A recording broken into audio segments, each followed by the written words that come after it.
It has been said by some wise soul in the universe that family is art in its imperfect, loving human form. We understand messiness and are inspired by imperfection, for through these things we learn to grow, to aspire, and to achieve greatness.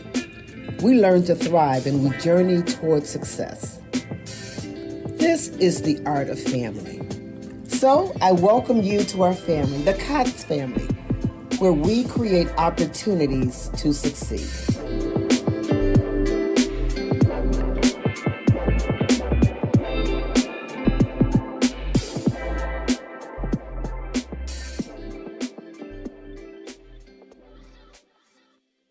Hello to everyone and welcome to the Art of Family.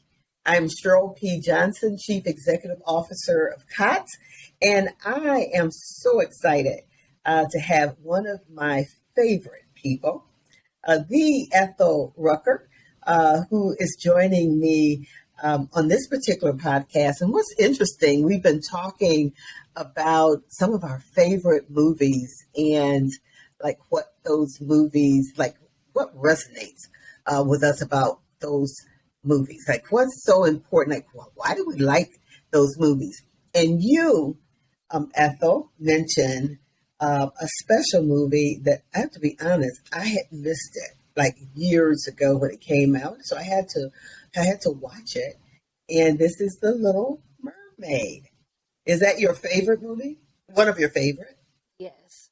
Yes, I have to say, it really is. If you think of like a scent, they said that sometimes scents bring you back to like a certain moment in time.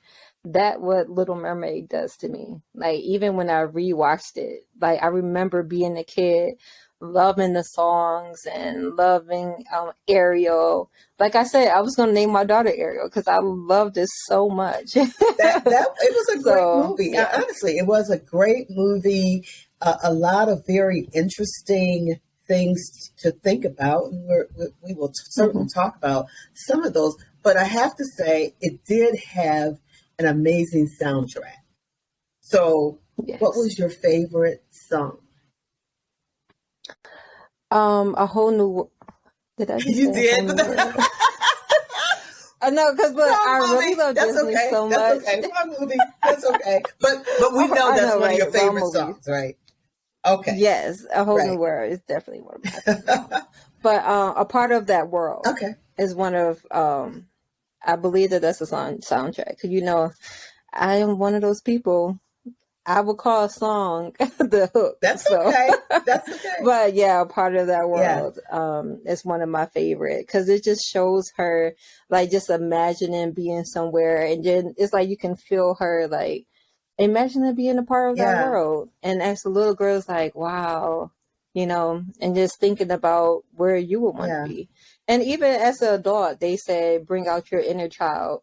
And rewatching the movie, which I have watched it so many times, but it's like watching it over again as the adult. It's just like amazing, like really touching into your inner child and be like, yeah, I want to be a part of that world. Like thinking of your dreams, whether it's being an entrepreneur, going to a new career or something like that. Everybody is dreaming to do something else. And sometimes you got to look at it through a child's eyes or back how you was as a child, not thinking about what can go wrong with something. Just like really think about, wow, I can actually do that. I could be a part of that world, whatever it is. So. And you know what? You kind of said something. It made me think, because I'll be honest, when I started watching the movie, I got frustrated with Ariel. I honestly got frustrated because I honestly was looking from the perspective of her dad, who wanted to protect her, right? And he basically had forbidden her to go up to the surface, you know, to stay away from humans because, you know, they're all bad, you know, and in his mind, they basically out there fishing, they're trying to get us, right? And so he had his own perspective as a dad. And it wasn't until literally the end of the movie where he kind of gets it. I'm curious about that because I was frustrated through most of the movie, and it wasn't until the end that I'm like, oh. Yeah. So I'm wondering, like, as a parent, Yeah. and you are a parent of four. Yes. Do you ever experience that where you're overly protective, trying to protect them from, the cares of the world, and yet they're looking through the eyes of a child at what's possible for them? What comes up for you? Well, for me, I say that I saw it from Ariel's perspective and the father's perspective, because I grew up Pentecostal, and anybody who know Pentecostal, They don't they are play. very Right, they strict, don't play. very, very strict. So, and it's like with Ariel, and I even see it from the dad perspective, but really from Ariel perspective, like, and I even when teaching my children, I'm like, okay, I can tell you, no, I don't want you to do things. But then I explain to them, this is why I don't want you to do this, because this can happen. And from experience, these things has happened. And it's like, I'm definitely one of those parents, like, I would be there to support you, but you have to bump your head sometimes too. And I still love you. Yeah. So, yeah. And it can be frustrating with being a parent, and especially trying to protect your children. But also they have to learn also. So I think that if he wasn't so strict on her, then he would have allowed her to go out and venture and then be there for her. Like, I'm gonna make sure they ain't gonna get you, but you gotta realize the dangers. And she realized those dangers once she went up to the surface and how dangerous it can be. So, and when you speak of that around danger, some of that is around creating a safe place. So I had this experience with the infamous Shantae Hightower, who is our director of children's services here. And I was in our Bright Beginnings childcare center, and I was sitting there, and I saw one of the kids picked up something, and I immediately went to, hey, let me get that, being protective. And Shantae said this to me. She said, Cheryl, she said, everything we place here is safe. Even if he grabs that, it's a safe object. We make the surroundings safe for them so that they can explore. So when they touch something, it's not going to harm them. And I thought, well, geez, I mean, how remarkable is that in her thinking of, like, let's not be a barrier.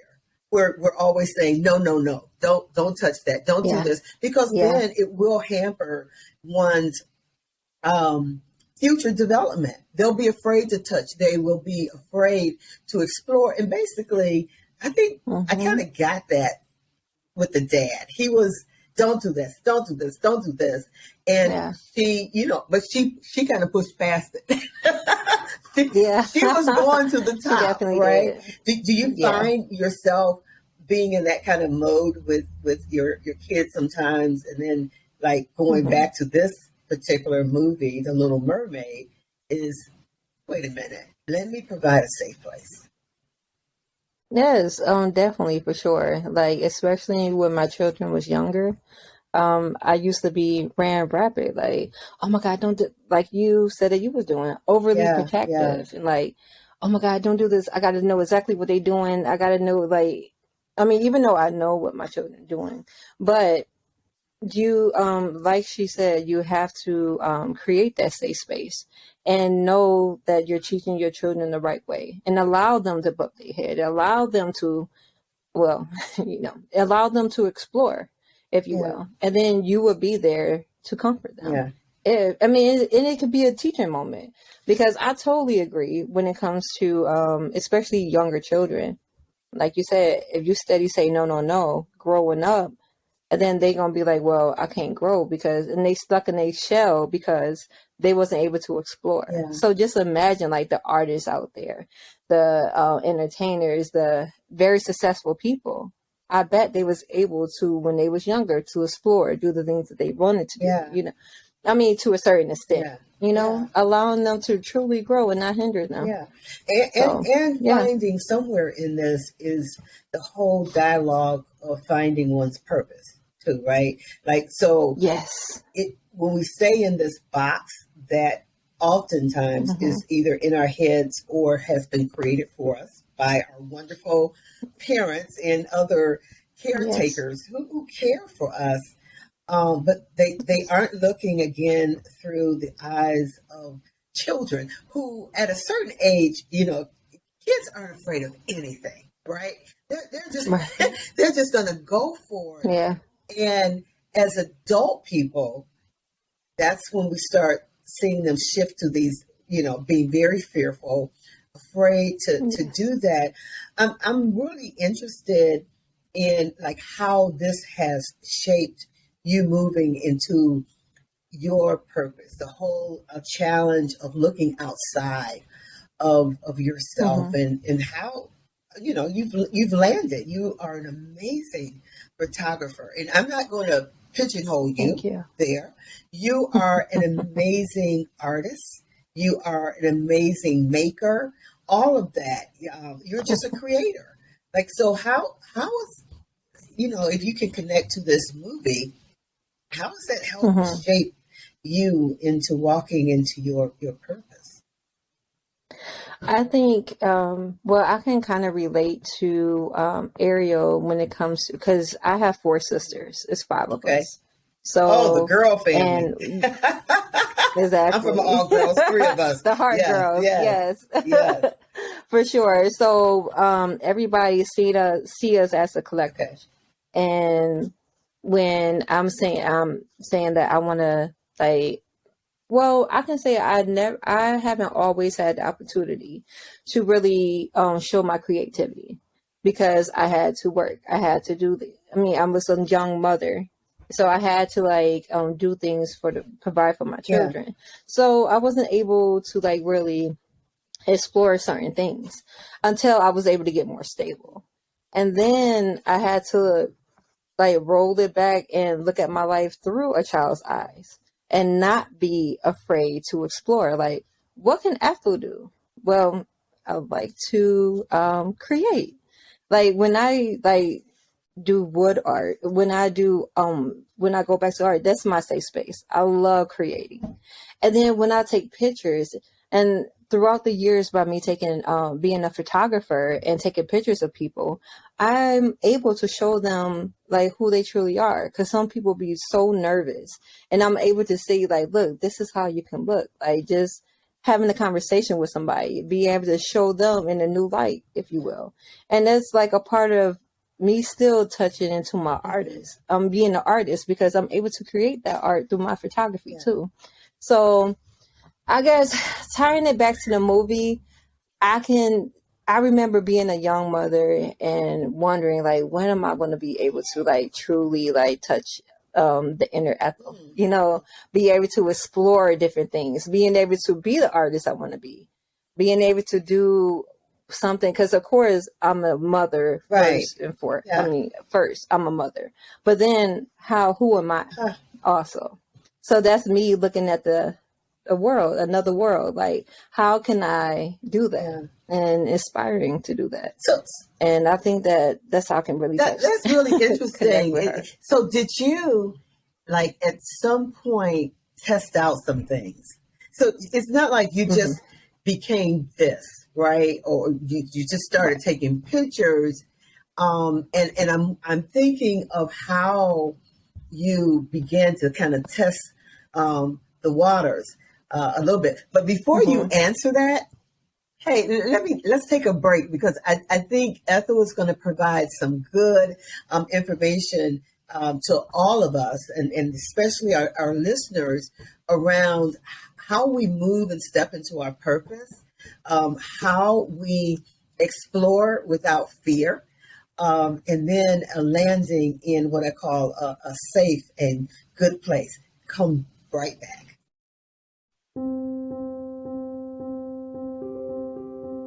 When the world is uncertain, having a focus can make everything clear. At Gallagher, our focus is community. It's a simple word that can mean many things. The places where we live and work, the industries where we do business, and the new connections we form around new ways of interacting. As your community insurance broker and consultant, Gallagher's purpose is to help you move forward with confidence by managing your risk, by helping you foster a healthy, thriving workforce, by holding ourselves to the highest standards of ethics, and by bringing together global reach and local expertise to help your business, your community, through every challenge you face. So whether your doors never closed or you're looking to return and rebuild, our focus remains where it's always been, on you and your community. Because that's what it means to build confidence together.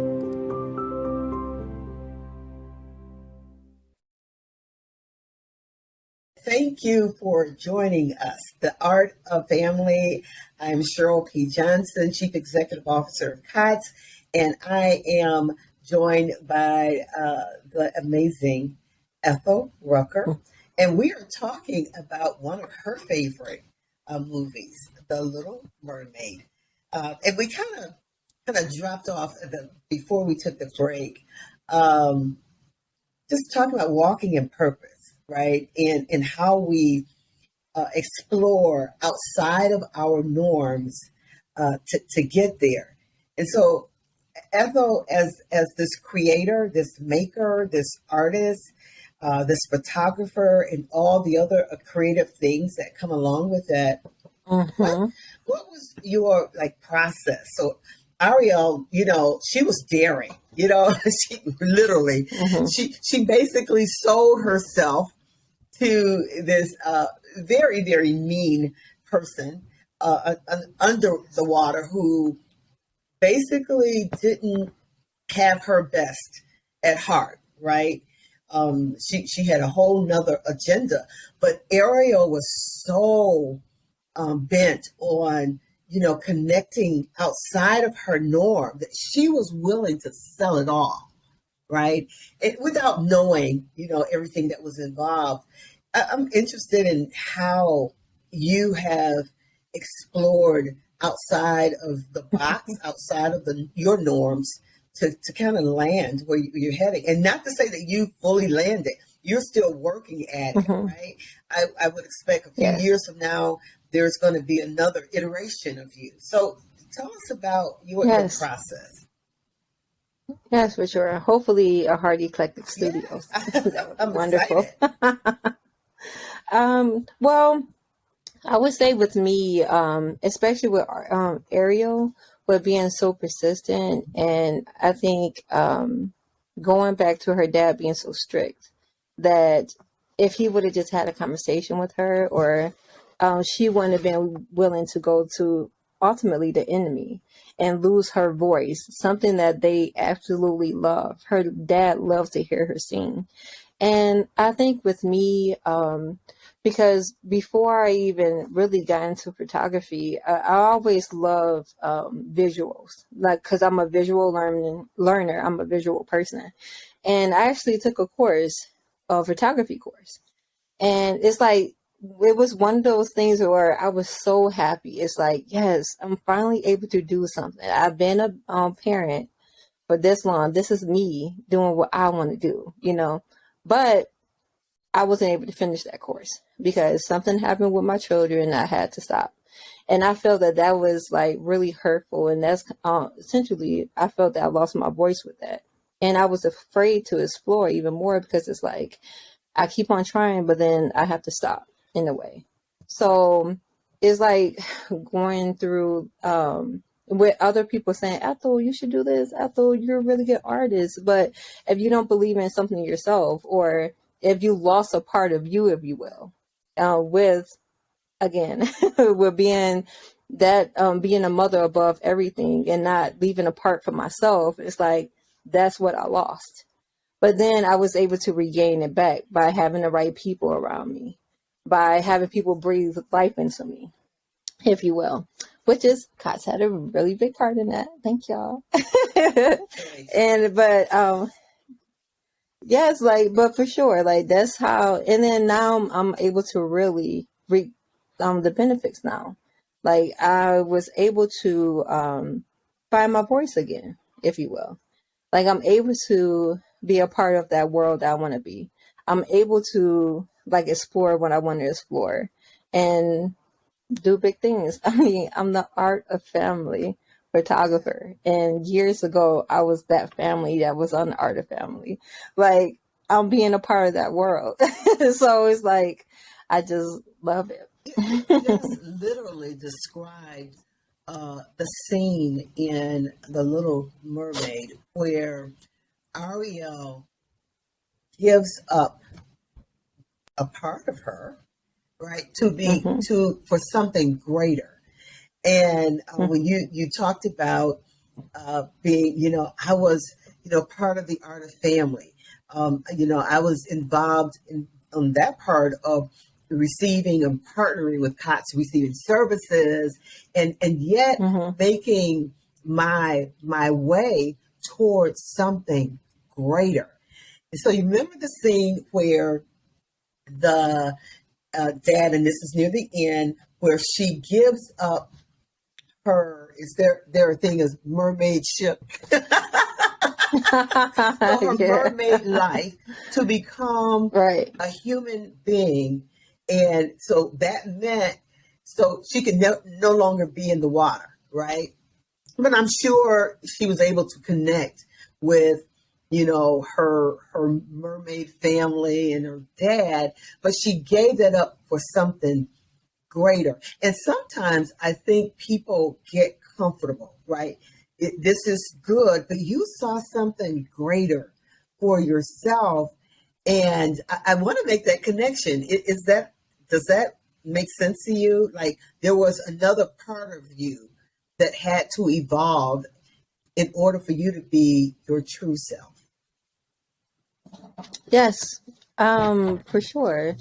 I I say this all the time. That part of me that stopped surviving and started Yeah, living and realized I'm not the only mother of four that's out here doing it. Like it's other mother of yeah, fours. Every little thing is not going to bring me down to where I was before because I'm not where I was years ago. Like I have support that I didn't have before. I have things in place that I didn't have before. And going back to when my family was a part of the art of family and me seeing the production, me seeing the other photographers, me seeing Jonathan, and I'm like, wow, like thinking like, okay, one day I'm gonna be able to do that. Like I'm not right there now, but I know I'm gonna be able to do that. yeah, And it's like dreams come true for sure. yeah, Like just keep on. Like it may not in the present, it may not look like you're able to do certain things, but just keep on pushing and you will get there and do the right things yeah. always. Because sometimes that self saboteur is a big thing. You could be hindering Yeah, yourself. we are. You often hear So people talk about we are our own worst enemies. And I believe that. yes. And I have a friend, Jessica McCall, who talks about, getting outside of your own head. Like we're so in our head, and there are these conversations that we are always having with ourselves that is actually belittling, that's killing us, and that are major barriers to our own success. um, have you had those conversations with yourself where you had to say, look Ethel? Yes. Yes, definitely. I have it often, but I don't have it often as much Mm-hmm. anymore because like when it was even presented to me to be the art of family photographer, I was like, hold on. I have saw the work of other photographers. So it's like, why would they pick me? No, I don't know if I can do it. But then the other boys, mostly Latanya Walker. I Latanya can hear Walker is it. a I can hear powerhouse. it now. Yes, yes, Like yeah, so but yes, and knowing that okay, I know that I can do this, I know I have the skills, I know that this can get yeah. done. And yes, just just, I would like when challenges come, or if I start doubting myself, I always go to facts. It's a fact that they know that they wouldn't pick you if you couldn't do it. If they didn't think that you can do it. That's a fact.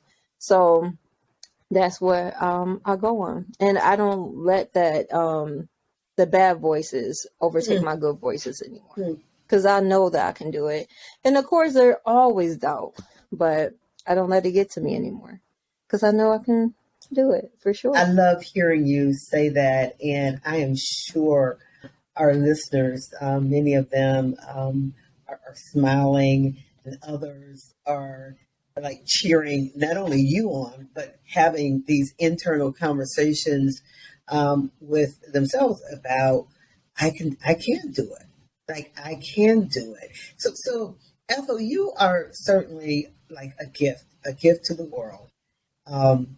And I think more than you really know, whenever I listen to you just talk about your experience, your evolution into this amazing artist and creator that you are today. You had mentioned, one of the things Ariel did was she gave up her voice, right?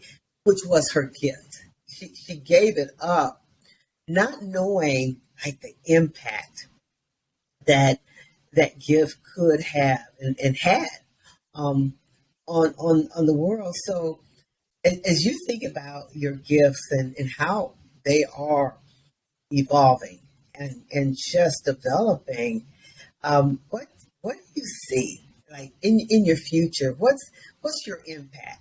What's the ripple? Always know I use the example of the pebble that hits a lake or pond, and the many ripples that we see and those we don't see, which are so impactful. What do you see in your ripples?